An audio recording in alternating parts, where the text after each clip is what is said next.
தினம்தோறும் விளக்கேற்ற நல்ல எண்ணெய் இதயம் நல்லெண்ணெய். தமிழர் தந்தை என்று தமிழக மக்களால் அன்போடும் மரியாதையோடும் அழைக்கப்படுகின்ற ஐயா தமிழர் தந்தை சீபா ஆதித்யநாத் அவருடைய 121வது பிறந்த நன்னாள் இந்நாள். பேரறிஞர் அண்ணா அவருடைய அன்பை பெற்றவர். சட்டப்பேரவை தலைவராக,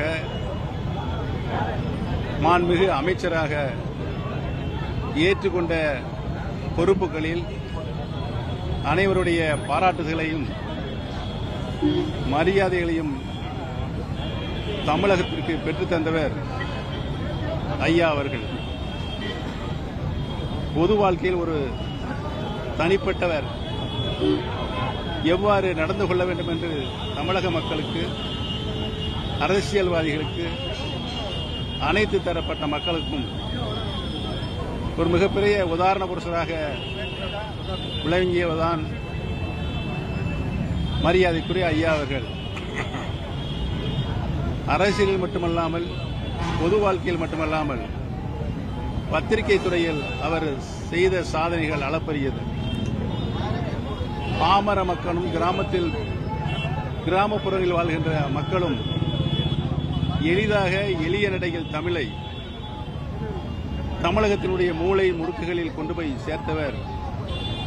பத்திரிகை படிக்க வேண்டும் என்ற ஆர்வத்தை கீழ்த்தட்டு மக்களிடம் பரப்பி தினத்தந்தி காலையில் எழுந்தவுடன் படிக்கின்ற ஒரு ஆர்வத்தை தமிழக மக்களிடம் ஏற்படுத்தியவர்.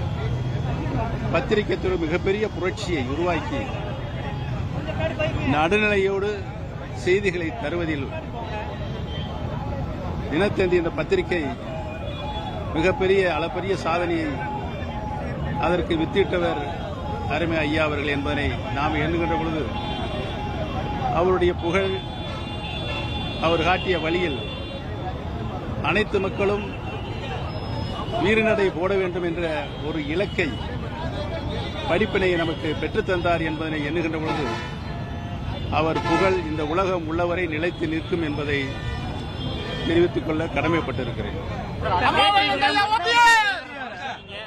அரசியல் தொடர்பான பேசினவா செங்கோட்டையன் சந்திச்சார் தகவல் இருக்கு. நீங்க சந்திச்சிருக்கீங்க. இன்றைக்கு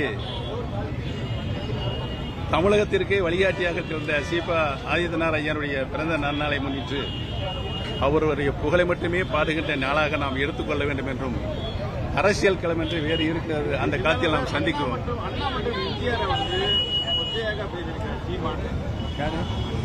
நான் இப்பதான் அதான் சொல்லி முடிச்சேன். இன்னைக்கு இந்த பிறந்த நன்னாளை, ஐயா அவருடைய பிறந்த நன்னாளை முன்னிட்டு அரசியல் விமர்சனங்களுக்கு, விவாதத்தில் நாம் செல்ல வேண்டும் என்பதை உங்களை அன்போடு கேட்டுக்கொண்டு வருகிறேன். நன்றி, வணக்கம்.